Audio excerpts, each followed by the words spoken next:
2 Samuel 3, 1 through 5. This is the descendants of David as they were born in Jerusalem. It's also recorded in Chronicles, as all the descendants are. Now there was a long war between the house of Saul and the house of David. But David waxed stronger and stronger, and the house of Saul waxed weaker and weaker. So what it was saying is, because God was on David's side, he kept overcoming, while Saul's family, his line, just kept falling and getting defeated. You know, when God is on our side, we can overcome. And oftentimes we overcome through things that would keep us down if we were not following after God. And then Saul's family was no longer meant to be king. It was cut off during Saul's reign. And God's favor left Saul, and when David was anointed. So no longer was Saul's family even accepted by God as any form of royalty whatsoever. So the fact that they kept losing was, in a way, they were rebelling against God to get their power that they wanted, rather than submitting their power to God and let David be king. And oftentimes when we follow our own way, it's going to catch up to us when we lose and lose and lose, because we're not seeking God, and He's trying to bring us down to a level to where we see we need Him, and then He can bring us up. David was in a place where he was following after the Lord and realized that the position he was in was a blessing from the Lord. So the Lord just kept bringing him up, because David, until the point later where David would get high on his horse and God would have to knock him back down, and David would be repentant and turn to the Lord, unlike Saul, the way Saul was. But at this point, David was seeking the Lord and realizing it was just a blessing from the Lord, and the Lord was carrying him up. And David said, and unto David were sons born in Hebron, and his first was Ammon. Okay, now Hebron was the first capital before Jerusalem. It was a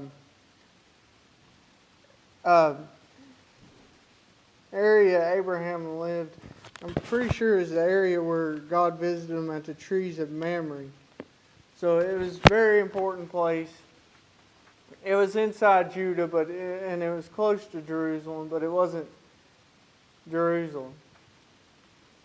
Now Ammon, we also see later having trouble. We see most of David's sons and his families fighting each other or fighting to get the throne.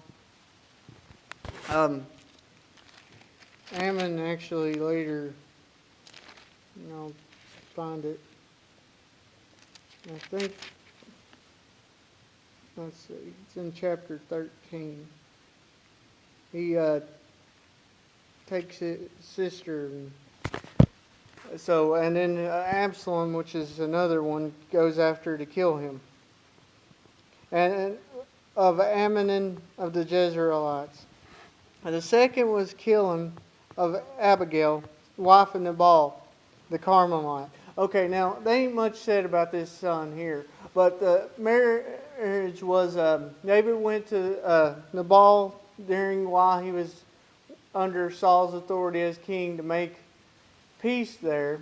And Nabal was rebellious and everything. And eventually the Lord had Nabal just die. And so David married the widow, because she came to him with a message trying to tell her how unrational her husband was being. So this is how this marriage comes. We know more about the marriage here with Abigail than we do the son that's mentioned. And it's most likely he didn't really do much. Even when it's mentioned in the line of the throne, this guy's not mentioned. So either he died, or he's just somebody who's just going through life as a son of the king, not really doing anything. And we can be like that. Being children of God, we can just try to float through life, not really trying to face sin, but not really trying to do anything good either, and just try to get by.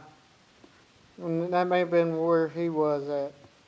The third was Absalom, the son of Micah, daughter of Timnah, king of Geshur. So for kings to marry other kings' family daughters was to show it was a form of a peace treaty. So this marriage here was to make peace. Absalom would end up chasing after Amnon, and also think a lot of the sons of David would chase after his throne. They'd fight from each other, and eventually they'd fight over the throne. This is due to a thing David made when he numbered the people, and then he compromised with God that the sin not be on the entire nation, but just be on his family. So all this turmoil from that is a result of David making that statement. And the fourth was Abijah, son of Haggith. And the fifth was Sheleth, son of Ebeth. The seventh, Ephraim, by Agathael, David's wife. These were born to David in Hebron. So we also see David has many wives. None of these children are full brother and sister, which also alludes to the conflict. We see with Jacob how those that were sharing the same mother were often united against those who their mother was the other one. And that oftentimes may have led to the conflict with David here, because there's unity. Absalom, who seeked after Amnon, was the brother of. They shared the same mom with the sister that Amnon. So we got to be careful how we act, and we also those who are younger than us. Not necessarily just children, but those who see us as a mentor or maybe look up to us. We got to be careful how we act to them. Because as godly as David was, his family became a mess. It was because of what happened with that counting the people, but still, you think they could have looked more to David following after God, but most likely what they looked towards is David and Bathsheba, David killing her husband, all this, and because sometimes those who ain't looking for the good see the bad, and that's all they see.